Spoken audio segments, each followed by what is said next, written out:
Isang magandang araw sa inyo lahat. Ngayon ay aming tatalakayin ang Rehiyon 1, ang rehiyon ng Ilocos. Ako si Shelley Van Kawayan Mota at ang aking kasamaan ay sina Princess Nizel Alimpos at si Rosemary Caluyan. Ngayon ay una kong tatalakayin ang kasaysayan at ang pagkabuo ng Rehiyon 1 o ang rehiyon ng Ilocos. Ang Rehiyon 1 o ang rehiyon ng Ilocos ay nabuo sa bilisan ng Presidential Decree No. 1 na kilala bilang Integrated Reorganization Plan na nilagdaan ni Pangulong Ferdinand Marcos Sr. noong Setyembre 24, taong 1972. Layunin ng batas na ito na mapadali ang pamamahala at koordinasyon ng pamahalaan sa buong bansa sa pamamagitan ng paghahati ng mga lalawigan sa mas malalaking unit o rehiyon.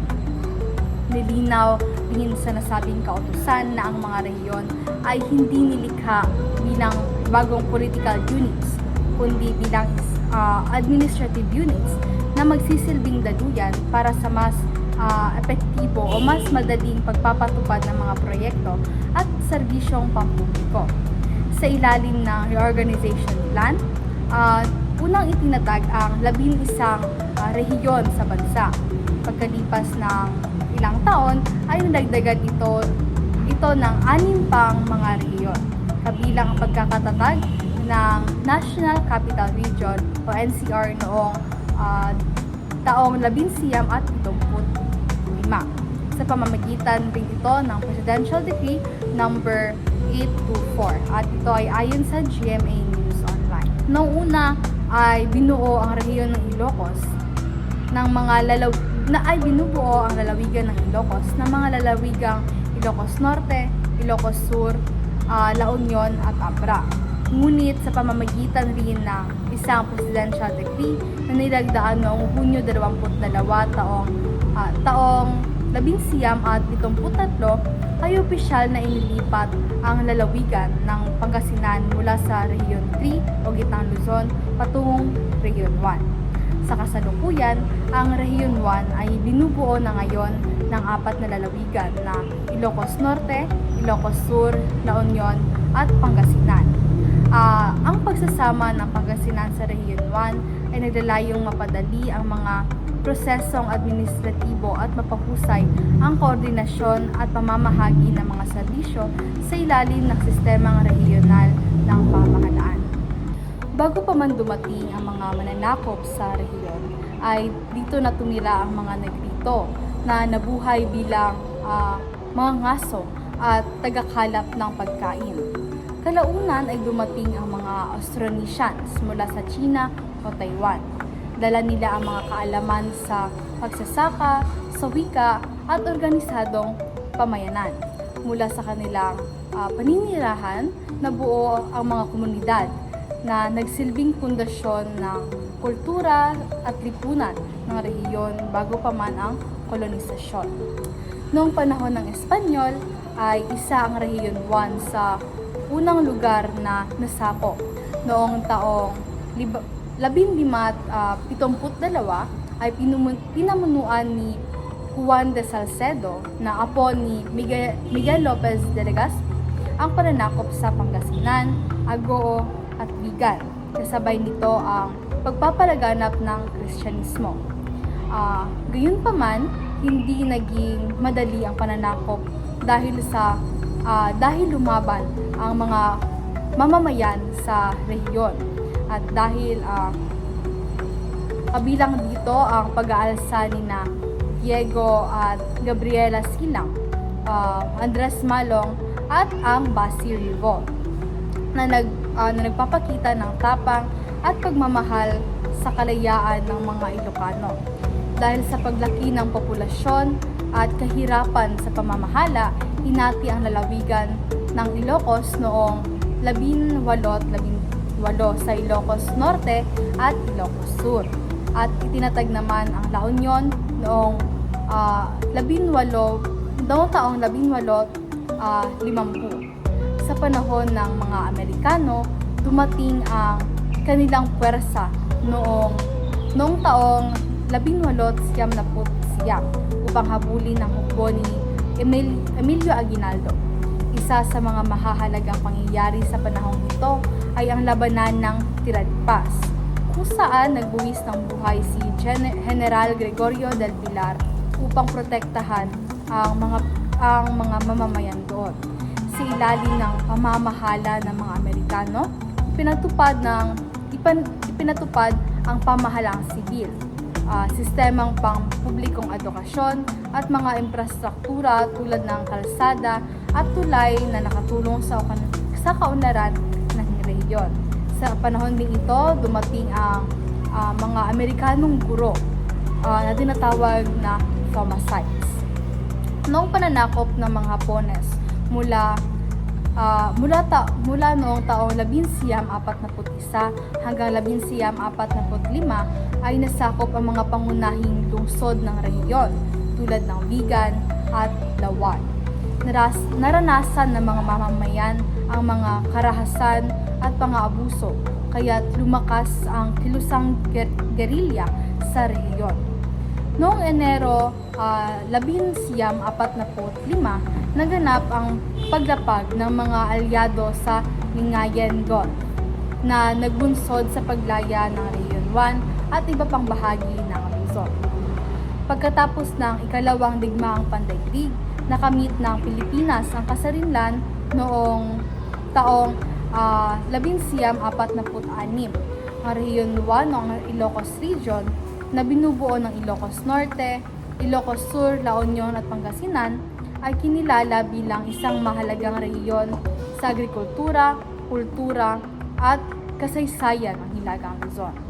Sa kasalukuyan, kilala ang rehiyon sa agrikultura, pangingisda, lalo na sa baybayin ng Pangasinan at Ilocos Norte at sa paggawa ng mga lokal na produkto tulad ng Abel Iloco, ang tradisyonal na habi ng mga Ilocano at basi, isang alak na gawa sa tubo. Bukod dito, tanyag din ang rehiyon sa turismo, makasaysayang mga puok tulad ng Vigan, ng mga bahay sa Vigan, lumang simbahan at mayamang kulturang Ilocano na makikita sa kanilang wika at sining. Ang pangalan ng Rehiyon 1 o ang Rehiyon ng Ilocos ay nagmula sa pangunahing etnolinguistikong grupo at wika sa lugar, ang Ilocano.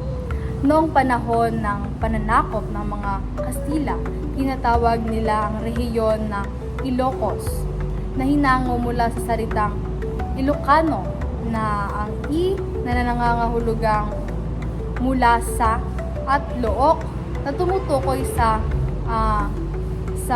look o mababang lupain. Sa literal na kahulugan, ang Ilocos ay nangangahulugang mga taong naninirahan malapit sa baybayin o mababang lupain sa Hilagang Luzon.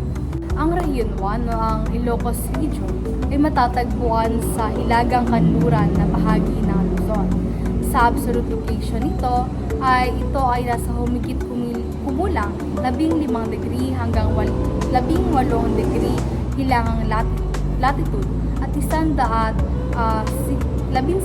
degree hanggang 121 degree silangang longitude. Samantala, sa relative location, ang rehiyon ay napapaligiran ng Cordillera Administrative Region sa Silangan at Cagayan Valley sa Hilagang Silangan na bahagi ito. At sa timog naman ay naroon ang Central Luzon o ang Rehiyon 3. Sa kanlurang bahagi nito ay matatagpuan ang West Philippine Sea na nagsisilbing mahalagang anyong tubig sa mga mamamayan sa rehiyon para sa kanilang hanapbuhay na pangingisda, kalakalan at transportasyon, lalo na para sa mga lalawigang baybayin ng rehiyon. Sa usapang lawak ng bahagdang lupain ay ang Rehiyon 1 ay may kabuuang sukat na humigit kumulang 12,840 kilometro kwadrado na tinatanyag na 4% ng kabuuang lupain ng Pilipinas. Malaking bahagi ng lupain ng rehiyon ay binubuo ng kapatagan na angkop sa pagtatanim ng mga palay, mais at iba pang mga pananim, lalo na sa Pangasinan at La Union. Ang Region 1 ay binubuo ng mga lalawigan na Ilocos Norte, Ilocos Sur, La Union at Pangasinan. Ang kanilang mga kabisera ay ang Lawag City para sa Ilocos Norte, Vigan para sa Ilocos Sur, San Fernando City para sa La Union at Lingayen para sa Pangasinan. Unahin natin ang Ilocos Norte. Ang lalawigang ito ay may sukat na humigit-kumulang 3,399.93 na kilometro kwadrado at ang kabisera nito ay ang Lawag City na kilala bilang gateway to Northern Luzon. Tanyag ang Ilocos Norte sa mga makasaysayang mga puok at atraksyong panturismo tulad ng Bangi Windmills, ang Leaning Tower of Bacara Church at ang 4 na simbahan na itinuturing na mahahalagang historical markers ng lalawigan na ang simbahan ng Lawag, San Nicolas, Paway at Sara. Sumunod naman ay ang Ilocos Sur na ang kabisara ay ang Vigan City. Vigan City ay kilala sa Vigan Heritage Village na isang UNESCO World Heritage Site na nagpapakita ng mga arkitekturang kolonyal ng mga Espanyol. Matatagpuan din sa lalawigang ito ang mga makasaysayang lugar tulad ng Tirad Pass, Besang National Park sa Cervantes at Heroes Hill na mahalaga sa kasaysayan ng bansa. Ang ikatlong lalawigan ay ang La Union, na ang kabisera nito ay ang San Fernando City. Ang La Union ay nagsisilbing sentro ng kalakalan at transportasyon ng rehiyon. Kilala ito bilang surfing capital of the North dahil sa mga baybayin, dinarayo ng mga surfer at mga foreigner na nais mamasyal sa lugar. Matatagpuan rin dito ang mga relihiyosong puok tulad ng St. William Cathedral at Our Lady of Charity Sanctuary. At ang panghuli ay ang Pangasinan, na ang kabisera ay ang Lingayen. Ito ang pinakamalaking lalawigan sa rehiyon ng Ilocos at tanyag sa 100 Islands National Park, isa sa mga pangunahing destinasyon panturismo sa bansa. Kilala rin ang Pangasinan sa pangingisda at paggawa ng asin na nagsisilbing mahalagang kabuhayan ng mga naninirahan sa mga baybaying lugar. Ngayon naman ay dumakot tayo sa wika at kultura ng Region 1 o rehiyon ng Ilocos. Mga wikang sinasalita. Sa Region 1, ang Ilocano o Ilocano ang pangunahing katutubong wika na sinasalita sa malaking bahagi ng populasyon, lalo na sa Ilocos Norte, Ilocos Sur at La Union. Sa Pangasinan naman ay Pangasinense rin ang kanilang pangunahing sinasalita sa Pangasinan. At bilang formal na medium sa edukasyon, ginagamit ang wikang Filipino at wikang Ingles sa mga paaralan at opisyal na komunikasyon.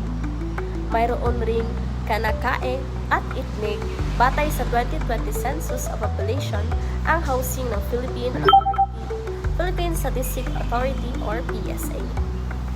Para naman sa katutubong grupo, ang mga pangunahing etno-linguistikong grupo sa rehiyon ay ang mga Ilocano at Pangasinense. Mayroon ding maliit na komunidad ng Tingguan o Itneg na matatagpuan sa paanan ng Cordillera. May iba pang grupong naninirahan tulad ng Tagalog at iba pang etnisidad, subalit mas maliit ang kanilang populasyon. Para naman sa kultura at tradisyon, ang Region 1 ay kilala sa mayamang kultura at tradisyon. Kabilang dito ang pampamilyang pandiriwang ng pista sa bawat bayan at lungsod, mga tradisyonal na sining at handicraft tulad ng burnay, pottery at paghahabit, at pagluluto ng mga lokal na pagkain gaya ng bagnet, longganisa at iba pang Ilocano delicacies. Makikita rin ang makukulay na pagdiriwang at festival tulad ng Pistat Dayat or Sea Festival sa Pangasinan at Tanok ni Ilocano na pinakamalaking pagtitipon sa lalawigan ng Ilocos Norte.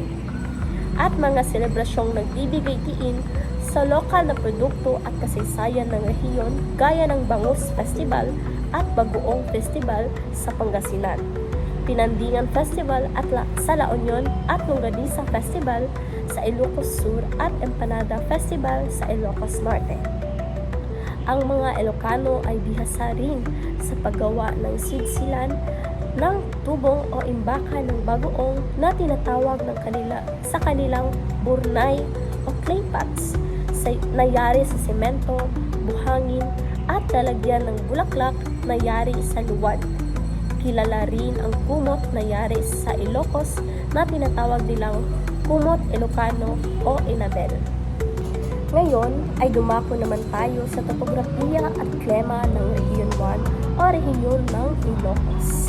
Topografiya. Ang Rehiyon 1 ay matatagpuan sa Hilagang Kanluran na bahagi ng Luzon at binubuo ng 4 na lalawigan. Ito ay Ilocos Norte, Ilocos Sur, La Union at Pangasinan. Ang rehiyon ay may mahabang baybayin na nakaharap sa West Philippine Sea, mga bulubundukin at paanan ng Cordillera Central na kung saan ito ay nandoon sa silangang bahagi at malawak na kapatagan particular sa Pangasinan. Dumadaloy rin dito ang mahalagang ilog tulad ng Agno River na sumusuporta sa agrikultura at kabuhayan ng mga mamamayan. Ngayon ay dumako naman tayo sa mahalagang anyong lupa. Kabilang sa mahalagang lupa sa Rehiyon 1, ang mga kabundukan ng Ilocos, bulubundukin sa Cordillera o Gran Cordillera na pinakamataas at pinakamalawak na bundok sa Pilipinas. Mga baybayin at dalampasigan sa La Union at Ilocos Norte at ang malawak na kapatagan ng Pangasinan na angkop sa malakihang pagsasaka. Lumalagpas ng 2,000 metro ang taas ng mga bundok ng Cordillera. Titik ito sa likas na yaman na tulad ng mga ginto at iba pang mahalagang mineral. Mahigit kumulang na 80% ng gintong namimina sa bansa ay mula sa Cordillera. Ngayon ay dumako naman tayo sa klima. Ang klima ng Rehiyon 1 ay may dalawang pangunahing panahon, tag-init at tag-tuyo. Mula Nobyembre hanggang Abril, at tag-ulan naman mula Mayo hanggang Oktubre. Ang presensya ng Cordillera Central ay nakatutulong sa pagbawas ng likas na mga bagyong pumapasok sa rehiyon at nakakaapekto sa lokal na distribusyon ng ulan. Ang uri ng klima ay may malaking impluwensya sa pagsasaka, pangingisda at iba pang gawaing pangkabuhayan sa rehiyon. Ngayon naman ay dumako tayo sa ekonomiya at kabuhayan ng Rehiyon 1. Pangunahing industriya. Ang ekonomiya ng Rehiyon 1 ay pangunahing nakabatay sa agrikultura bilang pangunahing pinagukunan ng kabuhayan. Mayroon ding mga industriya at agro-industrial activities tulad ng pagpoproseso ng industriya at agricultural activities tulad ng pagpoproseso ng mga produktong pagkain gaya na lamang ng bangus, bagoong at iba pang mga pagkain produkto. Ngayon naman ay pinahahalagahan rin ng mga sektor ng serbisyo at kalakalan lalong-lalo na sa mga lungsod tulad ng Dagupan, Vigan at San Fernando. Bukod dito, may mga kontribusyon din ang pangingisda at pagbimina tulad na lamang sa ekonomiya. Ngayon naman ay dumakot tayo sa pangunahing produkto. Sa agrikultura, kabilang sa mga pangunahing produkto ng rehiyon ang palay, mais, tabako, bawang, mangga, gulay, prutas at mga root crops. Sa sektor ng industriya, may mga pagmimina ng mga mineral tulad ng copper, iron at chromite. Gayon din ang paggawa ng mga produktong pagkain at handicraft. Ngayon naman, para sa produkto mula sa paggawa. May mga aktibong cottage industries sa Rehiyon 1 na kinabibilangan ng paghahabi at paggawa ng mga loop products, pottery at ceramics tulad ng burnay at paggawa ng mga lokal na pagkain at delicacies na sumasalamin sa kultura at tradisyon ng rehiyon. Para naman sa hanap buhay ng mga tao, ang karamihan sa mga mamamayan ng Rehiyon 1 ay may kabuhayan sa pagsasaka at pangingisda, lalong-lalo na sa mga rural na lugar. Mayroon din mga livestock racing tulad ng pag-aalaga ng baboy, manok at kalabaw. Ang agro-industrial businesses gaya na lamang ng bangus farming sa Pangasinan at sektor ng kalakalan at serbisyo sa mga urban na sentro ay nagbibigay rin ng hanap buhay sa maraming residente. Sa pagpapatuloy ay atin namang tatalakayin ang likas na yaman ng Rehiyon 1. Sa lalawigan ng Ilocos Region, ang lupaing agrikultural ang pangunahing yaman, partikular sa pagtatanim ng palay, mais, tabako, gulay, prutas, pati na rin ang sugarcane.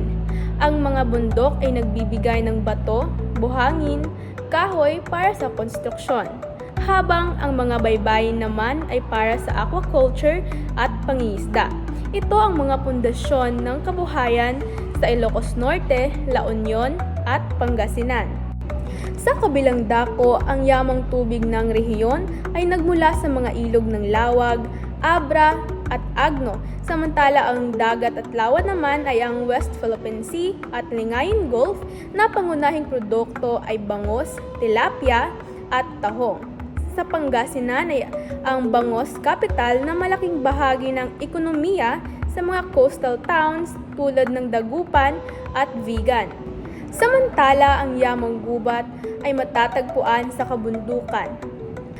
Matatagpuan ang puno ng Nara, Molave, Kawayan, kung saan ginagawang buri at ratan, basket at gamot.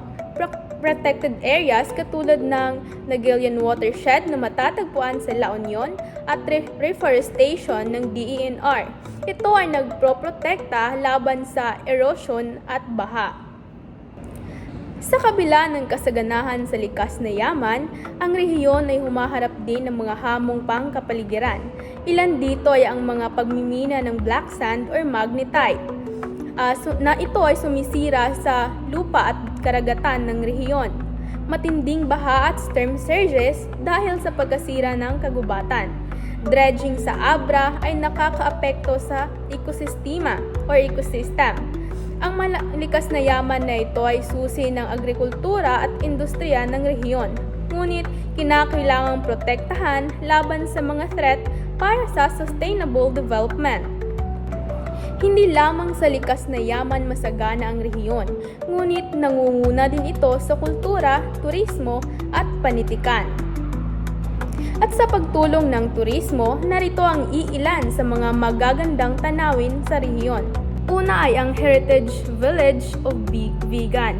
Sa Ilocos Sur ay isang natatanging puok na naglalarawan ng mayamang kasaysayan at kultura ng Rehiyon 1. Kilala ito sa mga lumang bahay na yari sa bato at kahoy, mga kalsadang batuhan at arkitekturang hango sa panahon ng Espanyol. Dahil sa maayos na pangangalaga sa pamana ng lungsod, kinilala ang Vigan bilang UNESCO World Heritage at hanggang ngayon ay nagsisilbi itong buhay na patunay ng pinaghalong impluwensyang Pilipino at kolonyal sa Hilagang Luzon. Ang Cape Bojador Lighthouse naman sa Burgos, Ilocos Norte ay ang pinakamataas na parola sa Pilipinas na itinayo noong 1892 sa panahon ng mga Kastila. Matatagpuan ito sa mataas na bahagi ng baybayin, kaya malinaw itong ginagabayan ng mga barkong naglalayag mula sa karagatan ng kanlurang Pilipinas. Bukod sa mahalagang papel nito sa nabigasyon at kalakalan noon, ang parola ay isang makasaysayang simbolo ng Rehiyon 1 at tanyag na pansyalan dahil sa tanawing dagat at makasaysayang arkitektura nito. Ilan din dito ay ang Pindangan Ruin ay ang mga labi ng isang simbahan mula pa noong ika-17 siglo na nawasak ng malakas na lindol noong 18 at 91. Ipinakilala nito ang kolonyal na arkitekturang Espanyol at nagsisilbing patunay sa papel ng mga praile sa pagpalaganap ng Kristyanismo sa Hilagang Luzon noong panahon ng kolonisasyon. Panghuli ay ang Hundred Islands National Park sa Pangasinan na binubuo ng mahigit 120 maliliit na isla na matatagpuan sa Lingayen Gulf. Isa itong protected area na tanyag sa beach hopping, snorkeling at island exploration at mahalaga rin sa pangangalaga ng likas na yaman at biodiversity ng rehiyon. Sa kabilang dako, may mga pagdiriwang din ang rehiyon na nagpapakita sa kanilang buhay na kultura. Una ay ang Bangos Festival sa Dagupan City, Pangasinan. Tinutukoy bilang Bangos Capital of the Philippines. Ito ay ang buwan ng pagdiriwang tuwing Abril na nagpapakita ng milkfish or bangus sa pamamagitan ng street parade, grilling contest, beauty pageant at trade fairs. Ito ay nagpro-promote ng lokal na aquaculture, kultura at ekonomiya ng lungsod. Susunod naman ang Pamulinawin Festival sa Lawag City, Ilocos Norte. Ito ay ginaganap tuwing Hunyo bilang bahagi ng kanilang cityhood anniversary. Nagdiriwang ito ng Ilocano love song na Pamulinawin sa mga sayaw, kantahan at beauty contest na nagpapakita ng lokal na tradisyon at pagmamahal sa bayan. Ito ay nagpapalakas ng turismo at pagkakakilanlan ng mga Ilocano. Ilan din dito ay ang Kanawidan Ilocos Festival sa Ilocos Sur. Tuwing Enero bilang paggunita sa lalawigan, pinagsama nito ang kanawidan o tradisyon ng iba't ibang ethnic groups sa partilyang dancing, ethnic games, trade fair at cultural shows na nagpapakita ng binhi ng Ilocos mula agrikultura hanggang sining. Layunin nitong mapanatili ang kultura at magbigay ng livelihood. Panghuli ay ang Pistay Dayat Festival sa Corimao, Ilocos Norte o iba pang coastal towns. Tuwing Mayo na nagdiriwang ng dagat at pangingisda, kasama ang Fluvial Parade, Regatta, Lampara Night at Seafood Fest na nagpapasalamat sa yamang dagat katulad ng bangos at hipon. Ito ay nagpo-promote ng marine conservation at coastal tourism sa rehiyon. Narito naman ang ilan sa mga sining at palakasan ng rehiyon. Una ay ang Tadek, isang katutubong sayaw ng mga Ilocano. Ito ay karaniwang itinatanghal sa mga pista at mahahalagang okasyon na pinapakita ang kasiyahan, pasasalamat at sama-samang diwa ng komunidad. Kasunod naman ay ang Pamulinawen, isang tanyag na Ilocano folk song. Ang awiting ito ay nagpapahayag ng pag-ibig at paghanga at madalas inaawit sa mga pagtitipon at pagdiriwang. Naroon din ang mga instrumentong kawayan na kung saan ay nagpapakita ng pagiging malikhain ng mga Ilocano sa paggamit ng likas na yaman at ginagamit ito sa makatutubong tugtugin at sayaw na nagsisilbing patunay ng malapit na ugnayan ng tao at kalikasan sa rehiyon. Ginaganap rin sa rehiyon ang dragon boat racing na hindi lamang isang palakasan kundi simbolo rin ng pagtutulungan, disiplina at lakas ng komunidad. Sa pagpapatuloy, masasabing mayaman sa kultura at kasaysayan ang rehiyon na nagbibigay daan sa maraming kilalang personalidad at tradisyonal na panitikan. Ilan dito ay ang bayaning sina Diego Silang at Gabriela Silang. Si Diego Silang ay ang revolusyonaryong lider mula sa Ilocos Sur na nag-aklas laban sa mga Kastila noong 1763 na nagsulong ng kalayaan at reforma sa pamahalaan.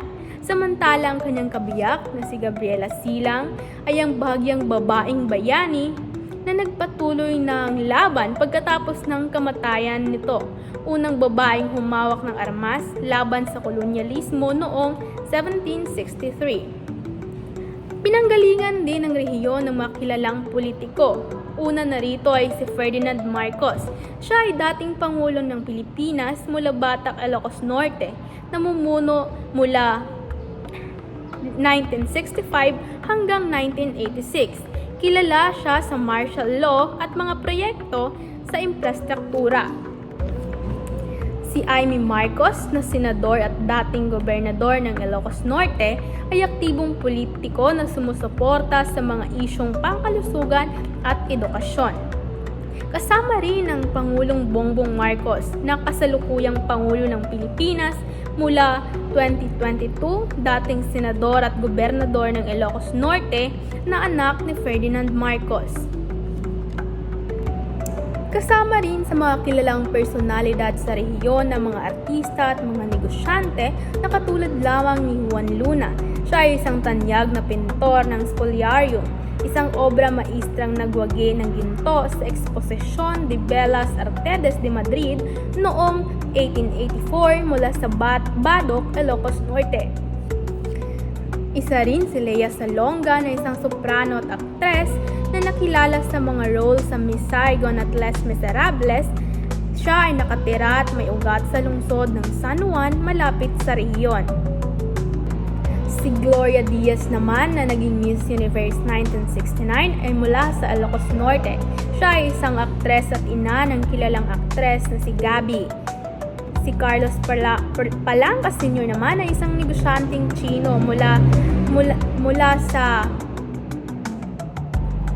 rehiyon na nagtatag ng La Tondena Distillery at nag-ambag ng Carlos Palanca Memorial Awards para sa panitikan. Si Leandro Locsin naman ay isang arkitekto ng Cultural Center of the Philippines at iba pang landmark mula sa Silay, ngunit may koneksyon sa regional na kultura. Kung mayroong mga kilalang personalidad ng rehiyon, narito naman ang mga manunulat at alagad ng sining na bumubuhay ng kanilang panitikan at kultura. Una narito ay si Luna Florentino. Siya ang unang makatang Ilocanesa na kilala sa Nalpay A Namnama o yaman ng pag-asa na tumatalakay sa pag-ibig at paghihirap ng kababaihan.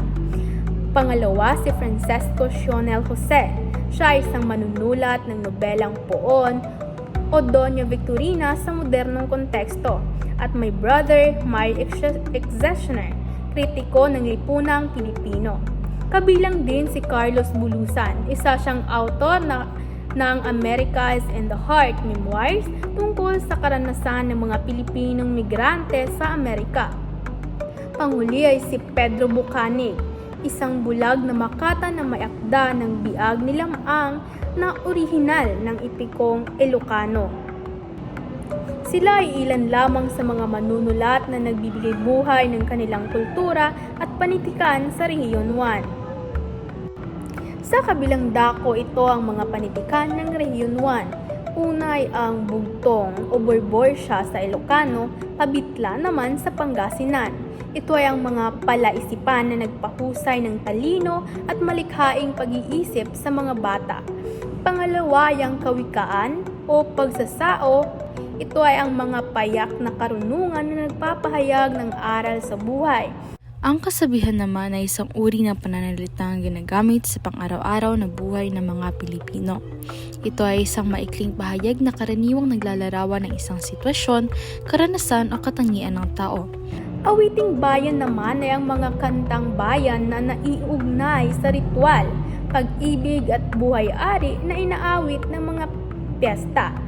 Alamat naman ay ang mga kwentong bayan na nagpapaliwanag sa pinagmulan ng kalikasan at bayan. Samantala, ang tula ay ang tradisyonal na tula tulad ng dalot na tungkol sa pag-ibig at kalungkutan. Sa kabilang banda, ang epiko ay ang pinaka-kontrobersyal na Ilocano epiko na naglalahad ng kabayanihan at kaluwalhatian. Yan ang epiko na biag ni Lamang. Ang mga ito ay sumasalamin sa yaman ng Rehiyon 1 sa kasaysayan, sining at panitikan. Narito naman ang mga paksa at dominanteng isinusulat ng mga manunulat sa Rehiyon 1. Una ay ang pag-ibig at romansa na madalas makita sa tula, awit at maikling kwento na naglalarawan ng tapat at dalisay na damdamin. Pangalawa ay ang kabayanihan at pakikipagsapalaran. Nakapaloob dito ang mga epiko at alamat na naglalarawan ng pagiging makabayan at pagiging malakas na mga karakter. Sunod ay ang buhay at kultura ng rehiyon. Kabilang dito ang kanilang karanasan sa agrikultura, pangingisda at pamumuhay sa bayan o nayon. Kalikasan at kapaligiran naman ay tumatalakay sa mga kabundukan, ilog, dagat at kapaligiran na naglalarawan sa mga likas na yaman ng rehiyon. Narito rin ang lipunan at katarungan at makikita ito sa mga tulang panlipunan at sanaysay na tumatalakay sa digdinad ng kababaihan, pakikibaka sa buhay at karanasan ng mga tao sa lipunan. At ang relihiyon at pananampalataya na madalas makita sa mga tradisyonal na tula, awit at ritual na naglalarawan ng paniniwala sa Diyos, pamahiin at seremonya ng simbahan. Ngayon naman ay ating tatalakayin ang kasalukuyang kalagayan at hamon ng rehiyon. Ang Rehiyon 1 ay patuloy na umuunlad sa infrastruktura katulad ng TPLX extension, bypass roads at irigasyon upang mapabilis ang transportasyon at agrikultura, kasama ang 11.6 bilyong proyekto sa kalusugan at paaralan noong 2024. Gayunpaman, nahaharap sa hamon ng limitadong pondo, maayos na implementasyon at mga sakuna mula sa pagbabago ng klima na nangangailangan ng maayos na pagpaplano at kooperasyon. May mga malaking potensyal sa turismo sa pamamagitan ng makasaysayang sityo tulad ng vegan at paway, at negosyo sa agrikultura at ekoturismo para sa masustansyang paglago. Sa kabuuan, ang Rehiyon 1 ay haligi ng pambansang pagkakakilanlan dahil sa natatanging kasaysayan mula sa Autronesianong ugat hanggang kolonyal na hamon na hinubog ng katapangan at kasipagan ng mga Ilocano at Pangasinense bilang sentro ng agrikultura, turismo at mayaman na kultura, kabilang ang mga bayani, politiko at katutubong panitikan. Ito ay patuloy na nag-ambag sa sustenableng pag-unlad at diwa ng sambayanang Pilipino.